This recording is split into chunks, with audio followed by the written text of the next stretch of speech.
2010 में, उसमें उस समय श्रीमती सोनिया गांधी ने एक ऐतिहासिक फैसला किया था कि लेजिस्लेटिव असेंबली में और पार्लियामेंट में महिलाओं को 33% आरक्षण का बिल श्रीमती सोनिया गांधी ने राज्यसभा में पारित किया था। जब कोई बिल राज्यसभा में पारित हो जाता है वो काफ़ी लंबे समय तक रहता है, वो ख़त्म नहीं होता। लोकसभा के बिल ख़त्म हो जाते हैं। और आज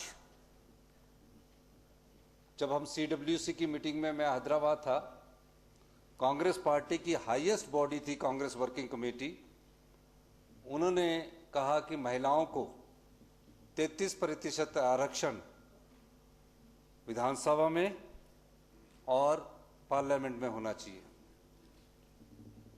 आज पुरानी पार्लियामेंट को हमने विदा किया और नई पार्लियामेंट में आज जब हमने कदम रखा तो देश के प्रधानमंत्री नरेंद्र मोदी जी ने कांग्रेस की बात को ध्यान में रखते हुए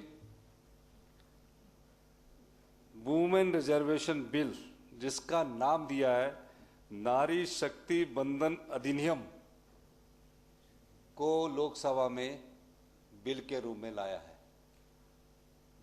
आज जो हम समाज की जिन 50% महिलाओं को हम ये कहते हैं कि इन्हें पूरा अधिकार देना चाहिए, इस पुरुष प्रधान समाज में महिलाओं को दोयम दर्जे का सोचा जाता है, आज हम सब लोगों के लिए बड़ी खुशी की बात है कि हिंदुस्तान की नारी शक्ति को जो ताकत आज इस बिल के माध्यम से नई पार्लियामेंट में पहला बिल प्रस्तुत करके मिलेगी, उसका कोई दूसरा उदाहरण नहीं मिलता।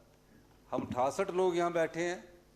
हमारी बहन रीना कश्यप जी यहाँ हमारी एक मात्र महिला बैठी है। एकमात्र अगर ये इस तरफ आते मैं कल ही मंत्री बना दूंगा। इसमें कोई, और आपको ये कि अच्छी ऑफर है मैडम। मैं अगर ये इस तरफ आते हैं, हमारे पास महिला कोई नहीं है, हम आपके बीजेपी की इन महिलाओं को जरूर मंत्री बनाएंगे, क्योंकि हम महिलाओं का सम्मान करना जानते हैं। और हमने ही 1971 में जो हिमाचल प्रदेश का एक्ट था, जिसमें लैंड सीलिंग एक्ट था, महिलाओं को राइट नहीं था, हमारे बेटियों को राइट नहीं था, हमने उनको इस असेंबली में हमारे सरकार ने उनको राइट भी दिया। अच्छी बात यह है कि अब ताकत महिलाओं के हाथ में आएगी, बेटियों के हाथ में आएगी, बेटियों के हाथ में आएगी, सभी लोगों के हाथ में आएगी। हम में से कुछ लोग यहाँ रहेंगे, बाकी सीट कुछ लोग बेटियां आएंगी, महिलाएं और बेटियां हमारी आएगी।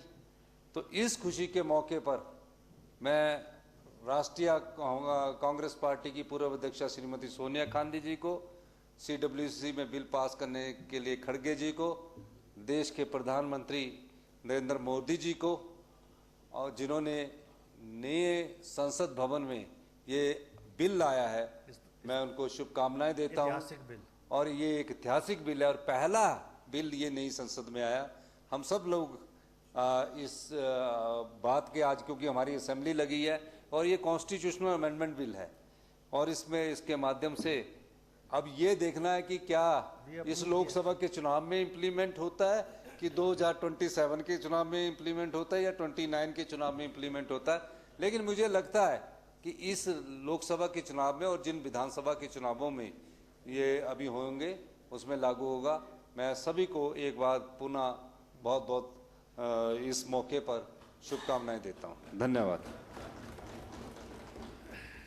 मान्य श्री जयराम जी, मान्य श्री जयराम जी। माननीय अध्यक्ष महोदय,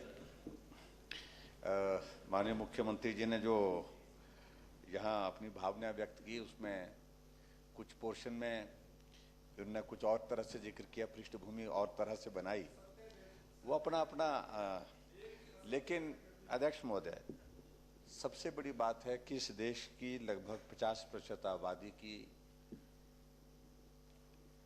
एक आवाज थी कि आरक्षण मिलना चाहिए, आरक्षण होना चाहिए, ताकि महिला सशक्तिकरण की हम बातें कह रहे हैं वो व्यवहारिक रूप से हो सके, ताकि महिला नेतृत्व देश के अंदर आगे